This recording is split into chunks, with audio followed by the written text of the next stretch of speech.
Hello. Welcome to day day 2 of volume 3. Today I will hopefully be reading chapters 2 and 3. I looked ahead and they look pretty short relatively compared to what we have been reading. Somewhere on screen I have hidden our next hint for what our next book is going to be. I actually have the book right. Can't see it. I don't even know if anyone else is having fun with that, but I am. Okay, so so today, before we get started, I've been having a lot of fun. I've been having like the most fun, and I'm the most excited about this assignment that I've been like in so long. I can't even remember how long it's been since I was this excited about an assignment. But I'm comparing two versions of a scene from Much Ado About Nothing for a performance presentation in my film class, and I'm just so pumped to talk about Shakespeare because it's so cool how we can use these words and how much they can be adapted. And I baked I baked my family some bread. I baked 3 baguette loaves. They're quite delicious. We have already consumed 2 in less than 24 hours, which is horrifying. And we're on the fast track towards 3. But yeah, it's been a good day. So, yesterday, what happened? So, yesterday, Mrs. Jennings comes home and is like, "Y'all, you're never gonna believe it." And Marianne and Eleanor are like, "What happened?" And they're like, she's like, "Lucy has been engaged to Edward Ferrars for 4 years." And Marianne's like, "Oh my God." And Eleanor's like, "Oh no, I didn't know that." Um, and so Lucy's sister was like, "We're such good friends with like Mrs. Dashwood that like it's not going to be a problem." And so Lucy, like, she tells Mrs. Dashwood. Mrs. Dashwood passes out. I think Lucy passes out. They call the doctor. The doctor comes in this house in disarray. Mrs. Dashwood is like, "You guys are lying assholes, and I want you out of my house." And Mr. Dashwood's like, "Oh my God, don't kick them out. Their clothes aren't packed." And so they're just all freaking out. Mrs. Ferrars is called. Mrs. Ferrars, they call the doctor back because they're like, "There's no way Mrs. Ferrars is getting out of this unscathed." So they call the doctor back. Mrs. Ferrars is like, "What? I've been orchestrating this marriage for you with Miss Morton." And then they call Edward, and Edward's like, "Oh my God." Poor little man. He's like, "Oh God." So his mom's like, "You've got to break up with her. I will do anything. I will pay you money to break up with this woman." And Edward, for God knows what reason, is like, "Nah, I think I'll stay engaged." And it's like, honey, you had an out. Although, albeit your other marriage option, like, truthfully, is not that much like better in your family's eyes. Like, maybe Edward actually likes Lucy. I hesitate to believe. I don't know, because they've been writing letters. Who knows? Who knows? All right, let's get into it. I guess this is like Edward's, like, this is what Edward deserves for, like, yeah, I agree. Like, this is what Edward deserves for screwing with everybody and telling nobody nothing. So let's do it. Let's see what he does. What he do. Oh God. All right. Sense and Sensibility, Volume 3, Chapter 2.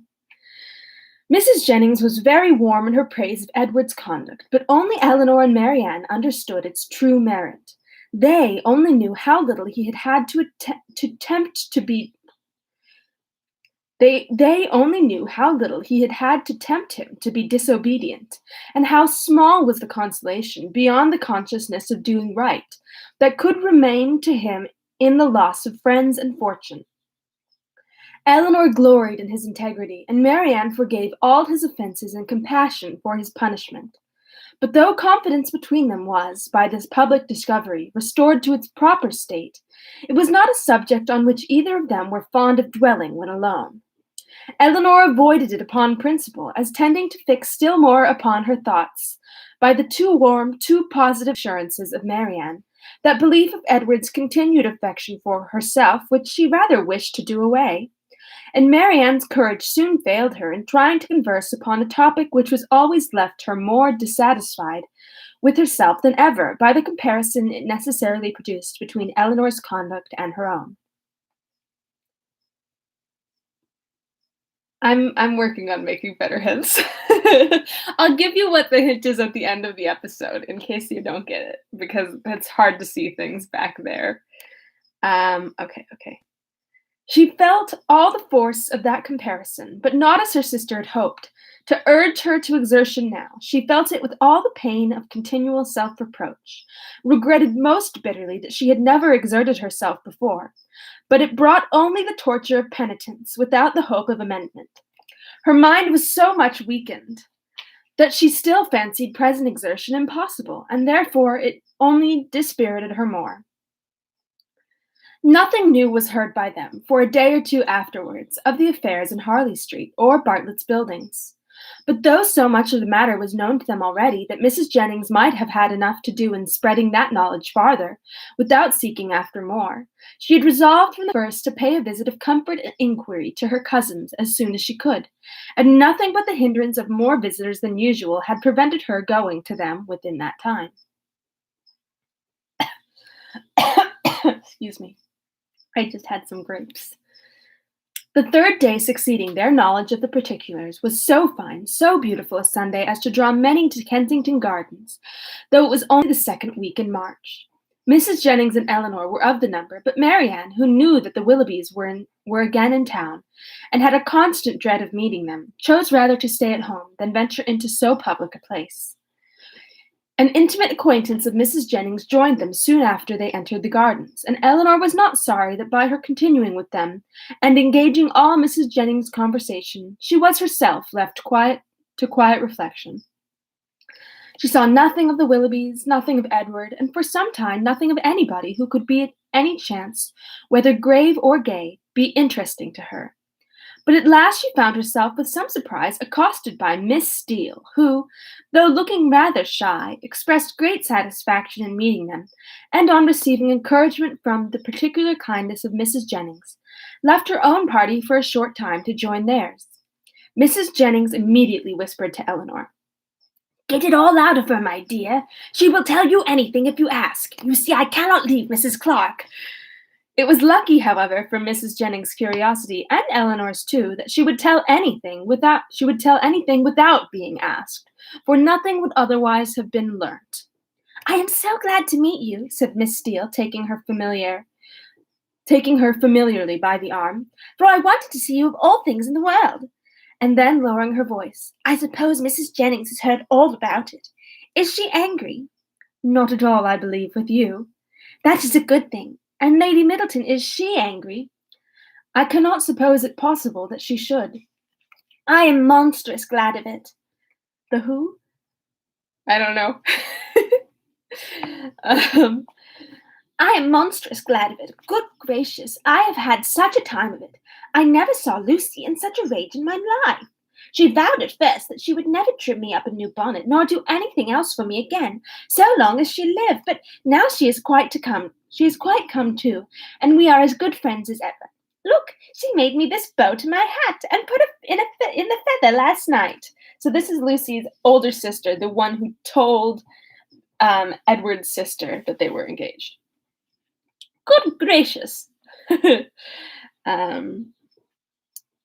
"There now, you are going to laugh at me too. But why should I not wear pink ribbons? I do not care if it is the doctor's favorite color. I am sure, for my part, I should never know if he did like it better than any other color, if he had not happened to say so. My cousins have been so plaguing me. I declare sometimes I do not know which way to look before them." She had wandered away to a subject on which Eleanor had nothing to say, and therefore soon judged it expedient to find her way back again to the first. "Well, but Miss Dashwood," declaring triumphantly, "people may say that what they choose about Mr. Ferris's declaring he would not have Lucy." "What?" For it's no such thing. For it's no such a thing, I can tell you, and it's quite a shame for such ill-natured reports to be spread abroad. Whatever Lucy might think about it herself, it was no business of other people to set it down for certain.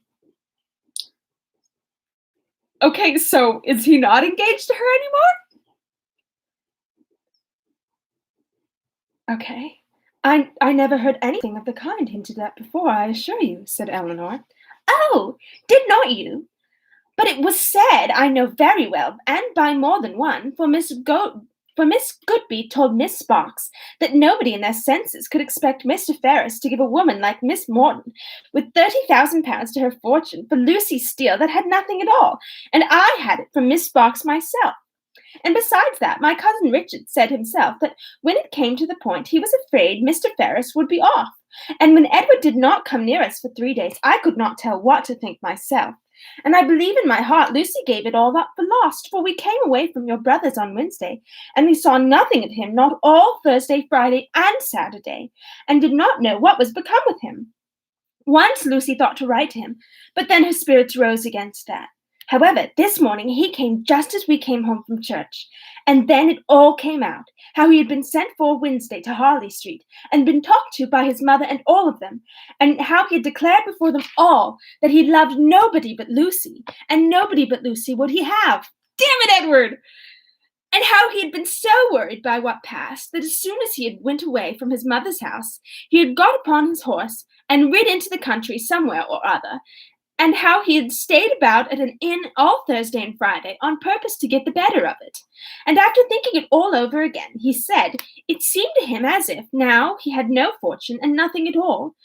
Oh my God, it would be unkind to keep her on to the engagement, because it must be for her loss, for he had nothing but £2,000 and no hope of anything else.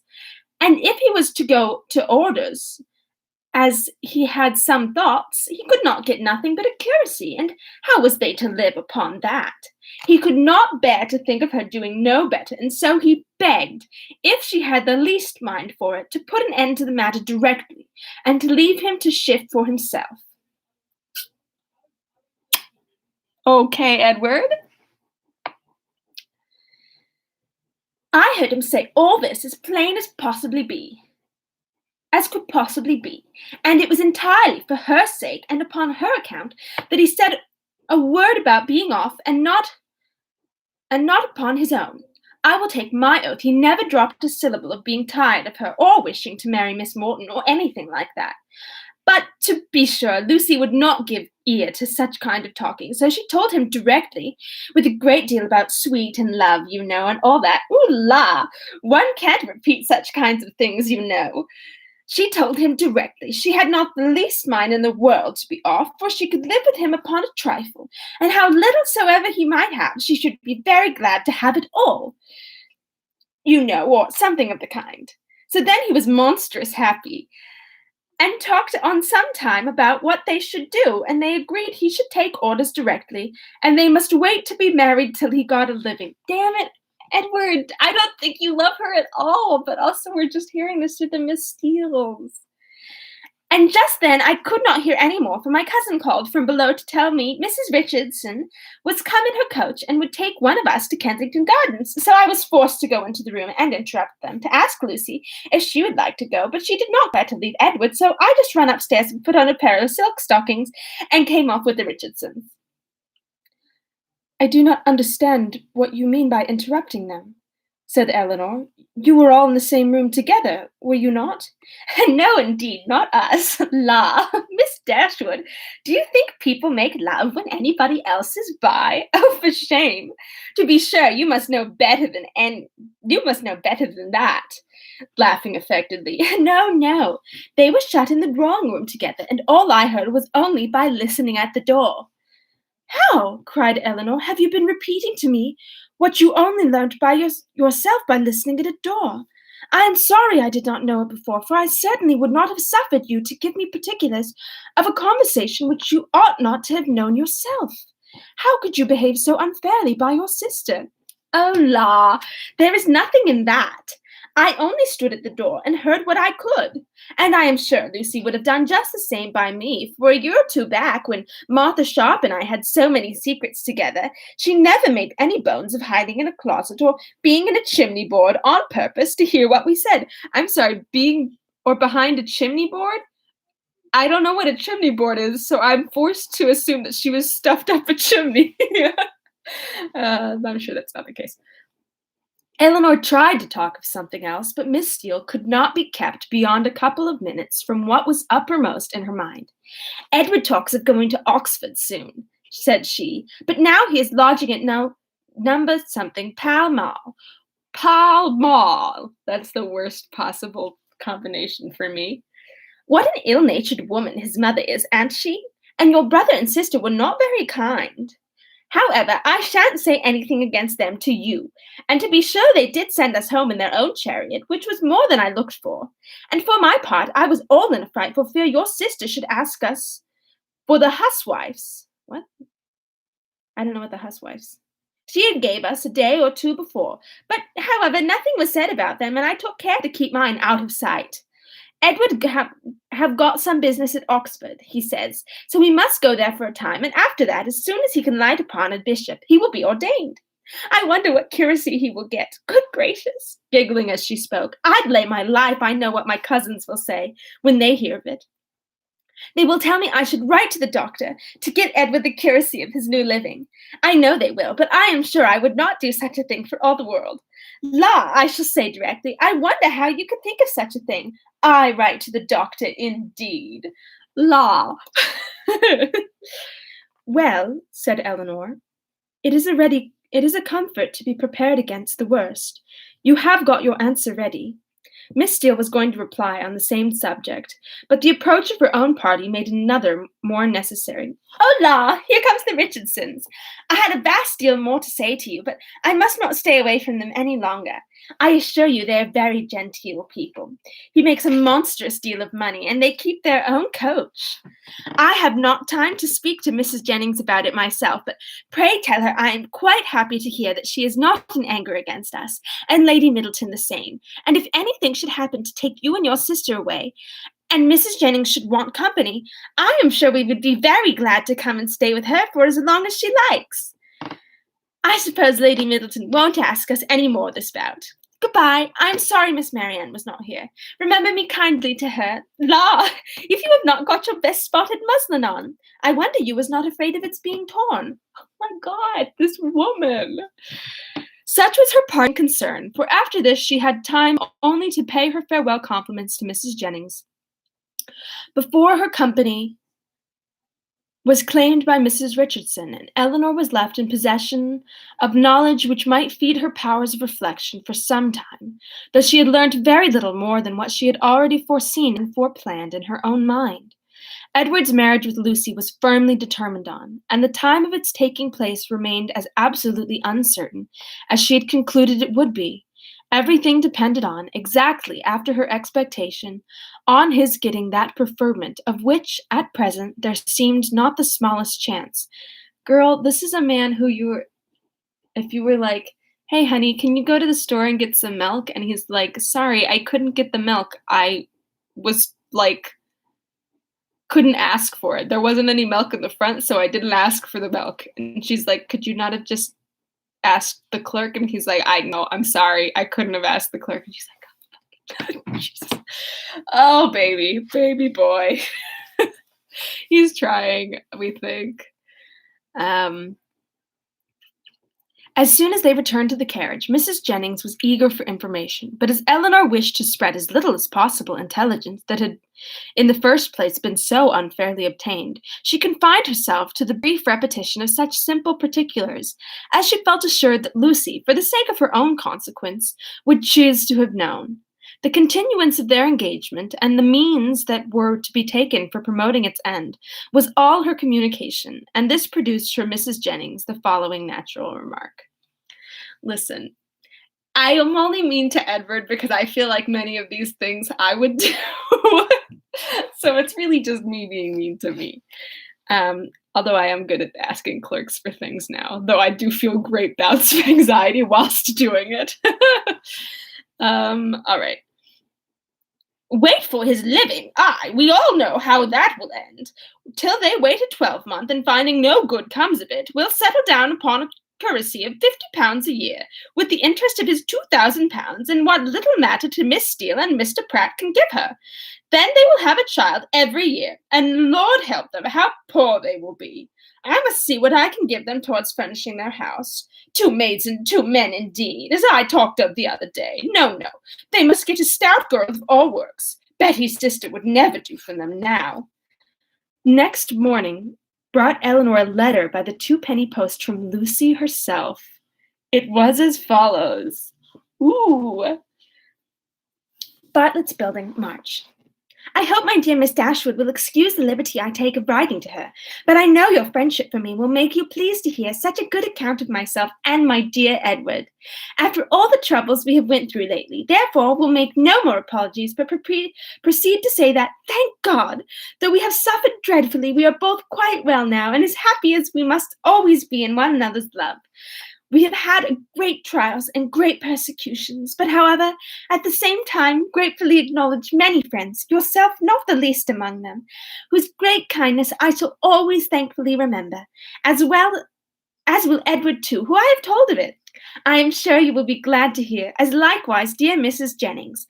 I spent 2 happy hours with him yesterday afternoon. He would not hear of our parting, though earnestly did I, as I thought my duty required, urge him to it for prudence sake, and would have parted for ever on the spot, would he consent to it. But he said it should never be. He did not regard his mother's anger, while he could have met my affections.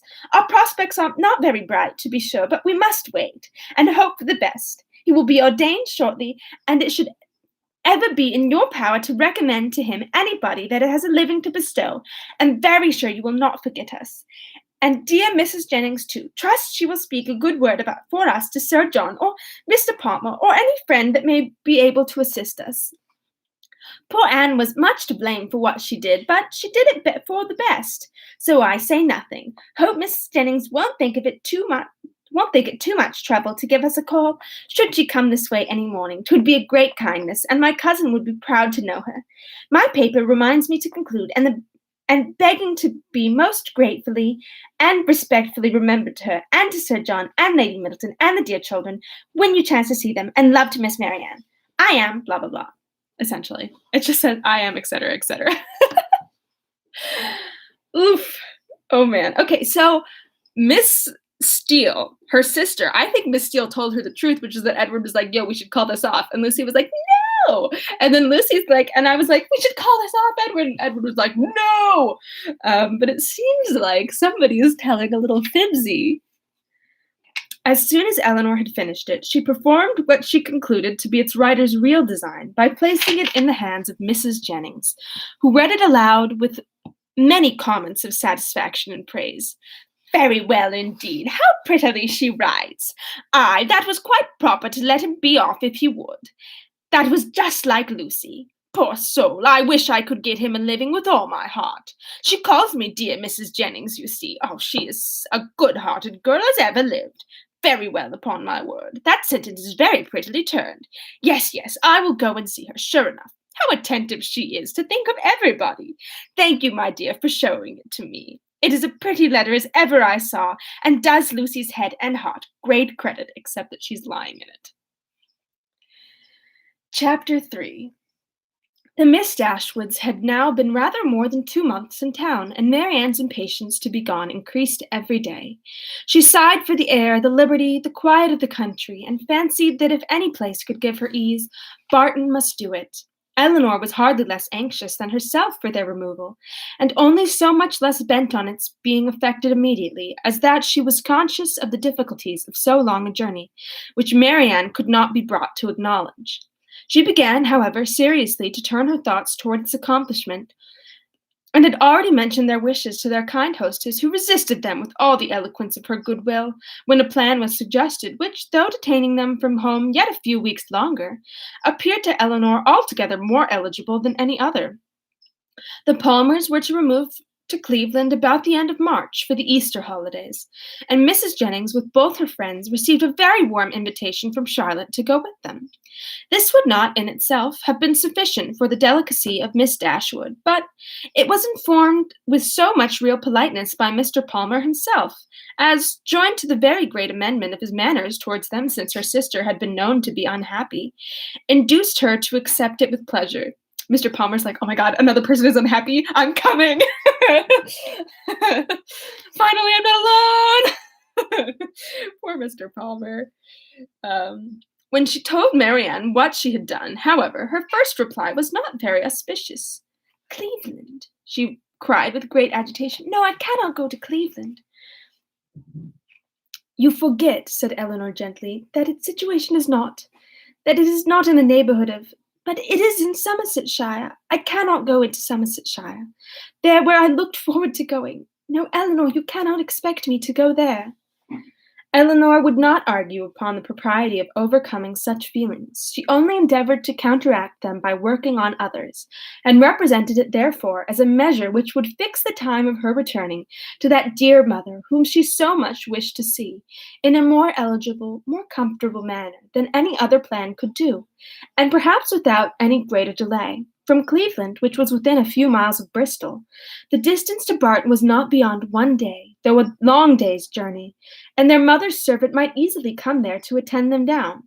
And as there could be no occasion for their staying above a week at Cleveland, they might now be at home in a little more than 3 weeks' time. Jesus. As Marianne's affection for her mother was sincere, it must triumph with little difficulty over the imaginary evil she had started. Mrs. Jennings was so far from being weary of her guests that she pressed them very earnestly to return with her again from Cleveland. Eleanor was grateful for the attention, but it could not alter their design, and their mother's concurrence being readily gained, everything relative to their return was arranged as far as it could be, and Marianne found some relief in drawing up a statement of the hours that were yet to divide her from Barton. Colonel, I do not know what you and I shall do without the Miss Dashwoods, was Mrs. Jennings' address to him when he first called on her, after their leaving her was settled. For they are quite resolved to be going home from the Palmers, and how forlorn we shall be when I come back. Lord, we shall sit and gape at each other, at one another as dull as two cats. Perhaps Mrs. Jennings was in hopes, by this vigorous sketch of their future ennui. I think I did that right. To provoke him to, maybe it's ennui. To provoke him to make that offer which might give himself an escape from it. And if so, she had soon afterwards good reason to think her object gained, for on Eleanor's moving to the window to take more expeditiously the dimensions of a print, which she was going to copy for her friend, he followed her to it with a look of particular meaning, and conversed with her there for several minutes. The effect of his discourse on the lady, too, could not escape her observation, for though she was too honorable to listen, and had even changed her seat on purpose that she might not hear, to one close by the pianoforte on which Marianne was playing, she could not keep herself from seeing that Eleanor changed color, attended with agitation, and was too intent on what he said to pursue her employment. Still farther in confirmation of her hopes, in the interval of Marianne's turning from one lesson to another, some words of the Colonel's inevitably reached her ear, in which he seemed to be apologizing for the badness of his house. This set the matter beyond a doubt. She wondered indeed at his thinking it necessary to do so, but supposed it to be the proper etiquette. What Eleanor said in reply she could not distinguish, but judged from the motion of her lips that she did not think that any material objection. And Mrs. Jennings commended her in her heart for being so honest. They then talked for a few minutes longer without her catching a syllable, when another lucky stop in Marianne's performance brought her these words in the Colonel's calm voice. I am afraid it cannot take place very soon. Astonished and shocked at so unlover-like a speech, she was almost ready to cry out, Lord, what should hinder it? But checking her desire, confined herself to this silent ejaculation. " Oh, Mrs. Palmer, oh, Mrs. Jennings, say, This is very strange. Sure he did not wait to be older. This delay on the colonel's side, however, did not seem to offend or mortify his fair companion in the least, for on their breaking up the conference soon afterwards, and moving different ways, Mrs. Jennings could plainly hear Eleanor say, and with a voice which showed her to feel what she said, "I shall always think myself very much obliged to you." Mrs. Jennings is like, "They're getting married!" And Colonel and Eleanor are like, "Hey, it's kind of good weather out today." um, Mrs. Jennings was delighted with her gratitude and only wondered that after hearing such a sentence, the Colonel should be able to take leave of them, as he immediately did with the most utmost, woo, I don't know this word, sang-froid. It's spelled like sang Freud. It's spelled F-R-O-I-D. And go away without making her any reply. She had not thought her old friend could have made so indifferent a suitor. What had really, oh thank God, what had really passed between them was to this effect. "I have heard," said he, with great compassion, "of the injustice of your friend Mr. Ferris has suffered from his family, for, if I understand the matter right, he has been entirely cast off by them for preserving in his engagement with a very deserving young woman. Have I been rightly informed? Is it so?" Eleanor told him that it was. "The cruelty, the impolitic cruelty," he replied with great feeling, "of dividing or attempting to divide two young people long attached to each other is terrible. Mrs. Ferris does not know what she may be doing, what she may drive her son to do. I have seen Mr. Ferris 2 or 3 times in Harley Street, and am much pleased with him. He is not a young man with whom one can be intimately acquainted in a short time, but I have seen enough of him to wish him well for his own sake, and as a friend of yours, I wish it still more. I understand that he intends to take orders. Will you be so good as to tell him that the living of Delaford, now just vacant, as I am informed by this day's post, is his, if he think it worth his acceptance?" Do it! Eleanor's like, "God damn it, Colonel Brandon! Don't make it easier." But that perhaps so unfortunately circumstanced as he is now, it may be nonsense to appear to doubt. I only wish it were more valuable. It is a rectory, but a small one. The late incumbent, I believe, did not make more than 200 L. I don't know what that is. I don't think it's pounds. Pence? Euros? And though it is certainly capable of improvement, I fear not to such an amount as to afford him a very comfortable income. Such as it is, however, my pleasure in presenting him to it will be very great. Pray assure him of it." Eleanor was like, "Yeah, sure, I'll do that. That's cool."